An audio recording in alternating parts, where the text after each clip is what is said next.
여러분 안녕하세요. 머니투데이 북미 총괄 기자 황종덕입니다. 이달 들어 미국 오클라호마주에서는 법 하나가 조용히 발효됐습니다. 이 법은 학교가 학생의 성적을 매기거나 징계를 내리거나 대학 진학을 추천할 때 AI를 주된 근거로 쓰는 것을 아예 금지합니다. 권고가 아니라 어기면 법 위반입니다. 이 주뿐만이 아닙니다. 아이다호, 메릴랜드, 버지니아까지 미국 여러 주가 비슷한 법을 밀어붙이고 있습니다. 마침 지금 미국은 입시, 채용, 학점이라는 세 가지 이해관계가 한꺼번에 걸리는 시점이기도 합니다. 8월 1일 미국 대입 공동지원서가 열리는 걸 앞두고 수험생들은 지금 이 순간 에세이를 다듬고 있고 그동안 쌓아온 내신은 곧 대학들의 심사대에 오릅니다. 같은 시기 갓 대학을 졸업한 청년들은 올해 유독 얼어붙은 취업시장과 실험 중입니다. 22세에서 27세 대졸자 실업률은 5.7%까지 올랐고 신입 채용 공고는 3년 전보다 35%나 줄었습니다. 세대는 달라도 미국 사회 전체의 이해관계가 지금 이 시기에 함께 걸려있는 셈입니다. 왜 갑자기 그것도 법으로까지 AI를 막아야 했을까요? 오늘은 이 질문 하나에서 시작해 현재 미국 대학과 입시판 전체를 흔들고 있는 변화를 짚어보겠습니다. 그리고 이것이 왜 한국의 학생, 부모님께도 남 얘기가 아닌지도 살펴보겠습니다.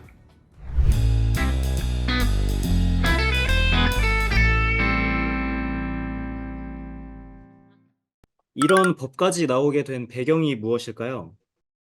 생성형 AI가 퍼진 몇 년 사이 미국 학교 현장에서는 조용한 전쟁이 벌어지고 있었습니다. 활동 기록, 에세이, 리서치 결과물까지 AI가 대신 써주면서 학교와 대학은 이게 진짜 학생의 실력인지 구분할 수 없어졌습니다. 미국 고등학생의 약 46%가 대학 검색부터 에세이 초안까지 AI 도구를 쓴다는 조사도 있었습니다. 문제는 학생만이 아니었습니다.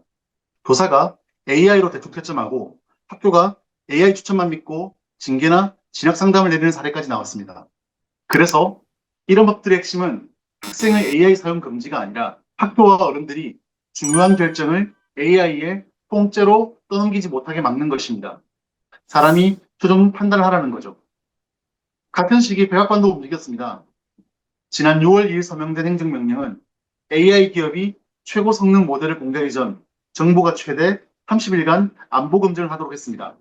정리하면 국가 차원의 AI 개발은 더 빠르게 밀어주되 도시 안에서는 AI가 사람의 판단을 대신하지 못하게 선을 그은 겁니다. 미국 대입 기본 구조에 대해서 알려주세요. 미국 대입엔 한국 수능 같은 전국 단일 시험이 없습니다. 대신 학교마다 지원자를 종합적으로 보는 이른바 홀리스틱 리뷰, 총체적 평가를 진행합니다. 평가 요소와 학교별 차이를 표로 정리했습니다. 지원 시기는 보통 11월 마감, 12월 발표, 조기 전형과 1월 마감, 봄 발표, 정시 전형 두 갈래입니다. 학교마다 요강이 달라서 지원한 학교를 하나하나를 따로 확인해야 하는 구조입니다. 입시 준비 방식은 학생마다 상이하지만 평균적 흐름은 보여드리는 계획표와 비슷할 겁니다. 11학년은 입시 전문가들이 입을 모아 가장 중요한 학년이라고 부릅니다. 대학이 가장 무겁게 보는 성적표가 이때 나오기 때문입니다. 보시다시피 AI 역할도 학년이 올라갈수록 탐색 도구, 학습 보조, 리서치 파트너, 로지스틱스 관리자로 달라집니다. 이런 흐름이 입시 기준까지 바꿨다면서요? 이 흐름은 교실 안에만 머물지 않았습니다. 대입 기준 자체가 바뀌기 시작했는데 시작점은 명확합니다. 2024년 2월 다트머스 대학이 먼저 코로나 시기 도입했던 시험 선택제를 접었습니다. 표준화 시험 점수가 내신보다 대학생활 성공을 더 정확히 예측한다는 자체 연구가 근거였습니다. 몇 주 뒤 예일, 브라운이 뒤를 따랐고요. 4월엔 하버드 대학까지 시험 제출을 다시 필수로 돌렸습니다. 2026년, 27학년도 기준입니다. 하버드, 예일, 다트머스, 브라운, 코넬, MIT, 칼텍, 스탠퍼드, 펜실베니아 대학까지 최상위권 대부분이 시험을 재의무화했습니다. US 뉴스 월드 리포트 상위 50개 대학 중 시험 선택지를 유지하는 곳은 단 13곳, 2년 만에 판이 뒤집혔습니다. 그런데 이걸 코로나 정책 원상복구로만 보면 절반만 본 것입니다. 대학이 진짜 지키려는 건 학위의 가치, 즉 ROI, Return on Investment, 투자 대비 효과입니다. AI가 초급 화이트 컬러 일자리까지 위협하는 시대에 비싼 등록금 내고 대학 가는 게 값어치가 있나라는 질문에 대학은 답해야 하는 처지입니다. 입학 단계에서부터 AI가 대신 써준 에세이로 학생을 뽑는다면 4년 뒤 그 학생이 실력을 갖췄는지 대학 스스로도 보장할 수 없어집니다. 시험 부활도 에세이 개편도 결국 같은 목적, 진짜 실력 있는 학생을 골라내야 학위 값어치를 지킬 수 있다는 계산입니다. 이 계산은 에세이 평가 방식에서 더 노골적으로 드러납니다. 버지니아대, 마이애미대 같은 곳은 AI로 손쉽게 채워내는 보조 에세이 문항을 줄이거나 없앴습니다. 대신 감독하에 직접 쓰는 글쓰기 샘플, 나와 AI의 관계처럼 검색으로 답이 안 나오는 개인적 질문이 등장했습니다. 매끄러운 문장은 오히려 의심을 사서 입시 컨설턴트들이 너무 세련된 문장을 피하라고 조언할 정도입니다. 가장 상징적인 사례는 칼텍입니다. 리서치 논문을 제출한 지원자는 AI가 만든 질문에 10분간 직접 영상으로 답변하는 비바 제도를 도입했습니다. 논문 디펜스를 하듯이 말입니다. 브라운대, 워싱턴대 세인트루이스도 비슷한 영상 인터뷰를 강화하고 있습니다. 대학들이 보고 싶은 건 하나, 결과물이 아니라 그 자리에서 나오는 진짜 실력입니다. 전공 선택의 근간이 흔들리고 있는 건가요? 전공 선택의 지형도 완전히 바뀌고 있는 중입니다. 대학, 기업, 학부모, 각 세주체가 각자 다른 이유로 같은 방향을 가리키고 있습니다. 대학의 생각은 앞서 말씀드린 ROI 방어입니다. 졸업생이 AI 시대에도 밥벌이를 할 수 있어야 학위 값어치가 유지된다는 계산입니다. 기업의 생각은 좀 더 복잡합니다.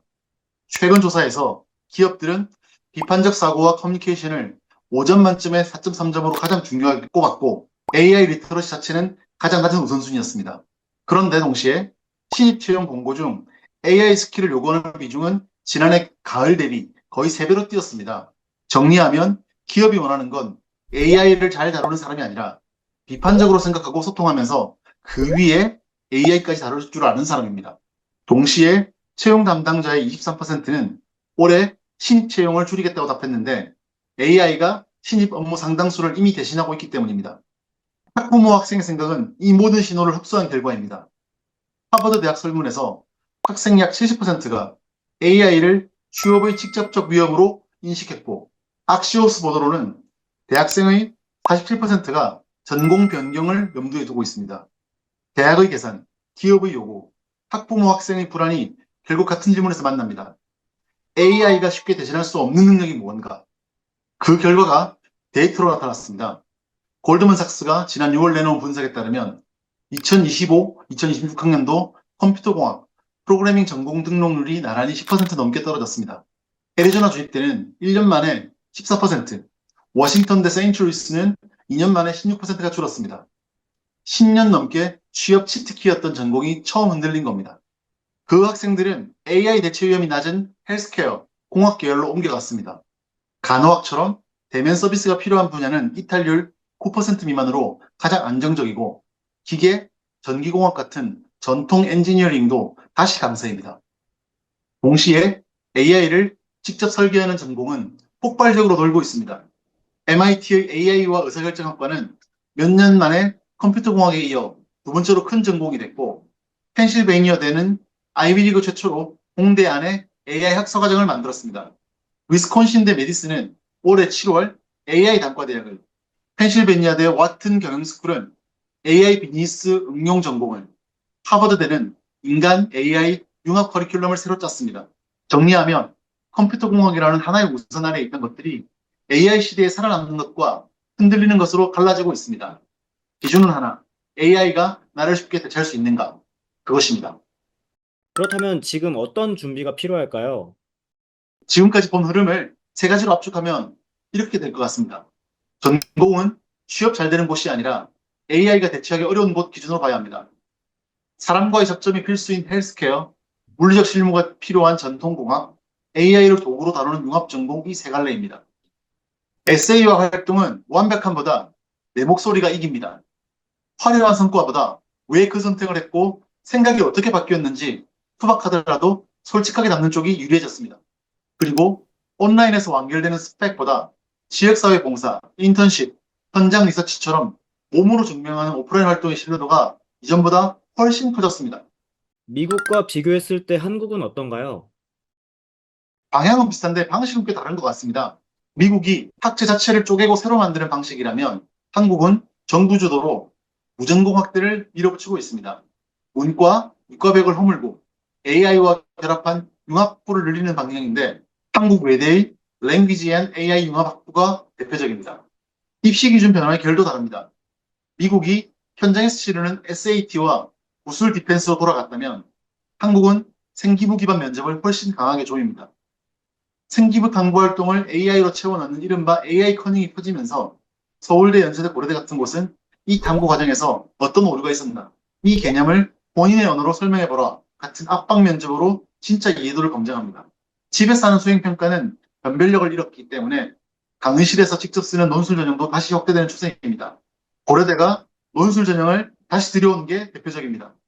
결국 미국과 한국 모두 집에서 완성해 제출하는 결과물보다 그 자리에서 확인되는 실력적으로 무게중심이 옮겨가고 있다는 점이 똑같습니다. 그런데 전공 선택에서는 한국만의 훨씬 두드러진 현상이 하나 있습니다. 바로 의대 쏠림입니다. 2026학년도 입시에서 자연계열 내신 최상위 구간 1.0에서 1.09 등급 학생 564명 가운데 89%가 의대에 최소 한 장 이상 원서를 냈습니다. 미국 학생들이 헬스케어, 전통공학, 데이터 사이언스, 융합 전공으로 흩어지며 AI가 대체 못하는 능력을 여러 곳에서 찾고 있다면 한국의 최상위권은 그 답을 사실상 하나, 의사 면허로 좁혀서 찾고 있는 셈입니다. 최근 보도들도 의대를 AI로 대체 불가능한 목표로 설명합니다. 같은 논리인데 미국은 여러 갈래로 흩어지고 한국은 한 곳으로 모입니다. 물론 미세한 변화도 있습니다. 카이스트를 비롯한 4대 과학기술원의 수시 지원자는 올해 전년 대비 16% 늘었고 영재고 과학고 출신의 의대 진학은 2024학년도 167명에서 올해 97명으로 42%가 줄었습니다. 최상위 과학 인재 중 일부가 의대 대신 첨단 기술 쪽으로 방향을 트는 신호입니다. 하지만 전체 그림에서 보면 여전히 압도적 다수는 의대로 향하고 있습니다. 그런데 정작 미국에서도 의사와 변호사는 완전히 안전하다고 믿지는 않습니다. 지난 4월 하버드 스탠퍼드 공동연구진이 사이언스에 발표한 연구에서 오픈 AI의 출원 모델이 응급실 초기 진단 정확도 67%를 기록해 의사 평균 50에서 55%를 앞질렀습니다. 연구진이 이걸 의사를 대체하는 게 아니라 보조하는 도구로 봐야 한다고 선을 그었고 실제로 방사선과 의사 수는 2016년 AI가 방사선과를 없앨 것이라는 예측 이후에도 오히려 늘었습니다. 하지만 진단이라는 의사의 핵심 업무에서조차 AI가 사람을 앞선 사례가 나왔다는 것 자체가 예전에 없던 균열입니다. 법 쪽에도 다르지 않습니다. 로펌들은 계약서 검토 시간을 AI를 통해서 4시간에서 1시간 24분으로 줄이고 비용은 최대 70%까지 절감하고 있습니다. 신입 변호사가 하던 리서치와 서류 검토를 AI가 가져가면서 로펌들은 신입 채용 대신 경력 채용을 늘리고 있고 다음 세대 시니어 변호사를 키울 훈련 과정 자체가 사라진다는 우려까지 나오고 있습니다. 정리하면 미국은 문과 최고 직업인 변호사와 이과 최고 직업인 의사조차 AI 앞에서 완전히 안전하지 않다는 걸 공개적으로 인정하고 그 위에서 대학과 로펌, 병원이 각자 대응책을 짜는 중입니다. 반면 한국은 의대를 여전히 흔들리지 않는 유일한 안전판으로 여기며 최상위권 쏠림이 오히려 심해지고 있습니다. 같은 기술, 같은 위협 앞에서 미국은 완전히 안전한 직업은 없다는 전제에 출발하고 있고 한국은 의대만을 안전하다는 전제에서 출발하고 있는 셈입니다. 그래서 한국 학부모와 학생에게 남는 질문은 이렇습니다.